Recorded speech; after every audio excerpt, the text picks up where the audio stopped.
আল্লাহ রসুল সাল্লাল্লাহু আলাইহি ওয়াসাল্লাম নসিহত করতেছিলেন। বুখারী শরীফের হাদিস, মজলিসের মধ্যে তিন ব্যক্তি অতিক্রম হইতেছিল। এর মধ্যে এক ব্যক্তি অত্যন্ত আগ্রহের সাথে মজলিসের সামনে আইসা বসে গেলেন মনোযোগ সহকারে। দ্বিতীয় ব্যক্তি একটু লজ্জাবোধ করে মজলিসের পাশনে চুপচাপ বসে গেল। আরেক ব্যক্তি সেটাকে গুরুত্ব দেয় নাই, না দিয়ে দূরে সরে গেল। নসিহত শেষে আল্লাহ রসুল সাল্লাল্লাহু আলাইহি ওয়াসাল্লাম ঘোষণা করলেন, আমাদের মজলিসের মধ্যে তিন ব্যক্তি অতিক্রম করার সময় এক ব্যক্তি সামনে অগ্রসর হয়ে আগ্রহ সহকারে আমাদের নসিহত শোনার জন্য বসে গিয়েছেন। আল্লাহ তাআলা তার সমস্ত গুনাহ খাতা মাফ করে আল্লাহর রহমতের ভিতরে তাকে জায়গা দিয়ে গ্রহণ করে ফেলেছেন। সুবহানাল্লাহ। আরেক ব্যক্তি লজ্জাবোধ করে নসিহতের মজলিসের পাশনে চুপচাপ বসে গেছেন। আল্লাহ তাআলা তাকেও আল্লাহর রহমতের ভিতরে দাখিল করে নিয়ে গেছেন। আর যেই ব্যক্তি মজলিসে বসার দরকার মনে করে নাই, চলে গেছেন, আল্লাহ তাআলাও তাকে ক্ষমা করার দরকার বোধ করেন নাই। ওই ব্যক্তি মজলিস থেকে মাহরুম হয়েছে। সুতরাং বহুত বড় বড় উলামায়ে কিরামদের আগমন এবং প্রত্যেকেই অন্তর থেকে গুরুত্বপূর্ণ দ্বীন ও ঈমানের, কোরআন ও হাদিসের গুরুত্বপূর্ণ আলোচনা নিয়ে উপস্থিত হয়েছেন। সুতরাং আমরা এই বরকতময় মজলিস থেকে যদি দূরে থাকি, তাহলে মনে করতে হবে আল্লাহর রহমত থেকে আমরা দূরে থাকলাম। সময় হাতে আছে,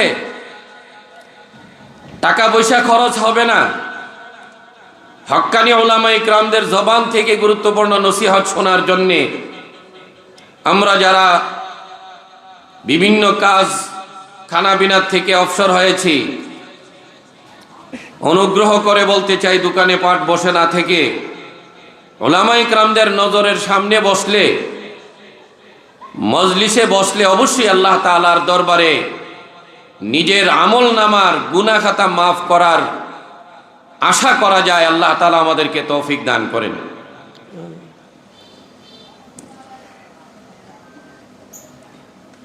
বন্ধুগণ, ইলম সম্পর্কে আলোচনা করতে গেলে দেখা যাবে যে আসমান জমিন পৃথিবী যখন আল্লাহ তাআলা সৃষ্টি করলেন এবং সেখানে এক পর্যায়ে আদম আলাইহিস সালামকে সৃষ্টি করে দুনিয়াতে পাঠানোর আল্লাহ তাআলা চিন্তা করলেন। ফেরেশতাদেরকে সম্বোধন করে আল্লাহ তাআলা বলেছিলেন যে আমি আদম বানিয়েছি, তোমরা তাকে সেজদার মাধ্যমে সম্মান প্রদর্শন করো। সাথে সাথে ফেরেশতারা হযরত আদম আলাইহিস সালামকে সেজদার মাধ্যমে সম্মান প্রদর্শন করলেন। আদম আলাইহিস সালামকে সৃষ্টি করার পূর্বে যখন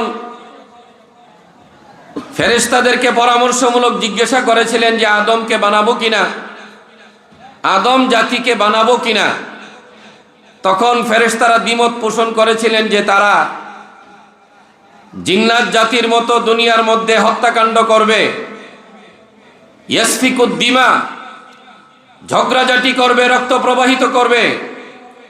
ওয়া নাহনু নুসাব্বিহু বিহামদিক ওয়া নুকাদ্দিসু লাক, আমরা গুনাহ করি না, করব না, আমরা আপনার ইবাদত করব, আমরা আপনার তাসবিহ পাঠ করি, করব। সুতরাং এই জাতি বানানোর প্রয়োজন নেই। আল্লাহ তাআলা সাথে সাথে বলে দিয়েছেন, ইন্নী আ'লামু মা লা তা'লামুন, আমি তোমাদেরকে পরামর্শমূলক প্রস্তাব করেছিলাম, তোমরা সেটা বিপরীত পরামর্শ দিলে। যাও, আমি যা জানি তোমরা তা জানো না। পরবর্তীতে হযরত আদম আলাইহিস সালামকে সৃষ্টি করে যখন বেহেশতের মধ্যে ওনাকে রাখা হলো, ফেরেশতাদেরকে আল্লাহ তাআলা প্রশ্ন করলেন, আম্বিউনি বিআসমাই হাউলাই, বেহেশতের মধ্যে যত ধরনের গাছগাছালি ফল ফলাদি আছে, এই সকল জিনিসের প্রত্যেকটার একটা একটা করে তোমরা আমাকে নামগুলা বলে দাও। আল্লাহ তাআলার কুদরত বোঝা যায় না। ফেরেশতারা না জানার কারণে সেদিন বেহেশতের মধ্যে রাখা কোনো জিনিসের নাম বলতে পারে নাই। আল্লাহ তাআলা হযরত আদম আলাইহিস সালামের কলবের মধ্যে সমস্ত জিনিসের ইলম দান করে দিয়েছেন। সমস্ত গাছগাছালির নাম হযরত আদম আলাইহিস সালামের কলবে দান করেছেন। অতঃপর হযরত আদম আলাইহিস সালামকে ফেরেশতাদের সামনে করে ফেরেশতাদেরকে লাজবাব বানানোর জন্য আদম আলাইহিস সালামকে জিজ্ঞাসা করেছেন, আদম, বেহেশতের মধ্যে যেই সকল জিনিসপত্রগুলো আছে এগুলার নাম তুমি এই ফেরেশতাদেরকে বলে দাও। তখন হযরত আদম আলাইহিস সালাম একে একে করে বেহেশতের মধ্যে যত জিনিস রাখা ছিল আজকে দুনিয়াতে সেগুলার সৃষ্টি হয়েছে, প্রত্যেকটা জিনিসের নাম ফেরেশতাদেরকে জানিয়ে দিয়েছেন এবং তার কার্যকারিতা সহ কোনটা ব্যবহার করলে কি কাজে লাগবে তার উপকারিতা সহ হযরত আদম আলাইহিস সালাম সেদিন ফেরেশতাদের সামনে স্পষ্ট বলে দিয়েছিলেন।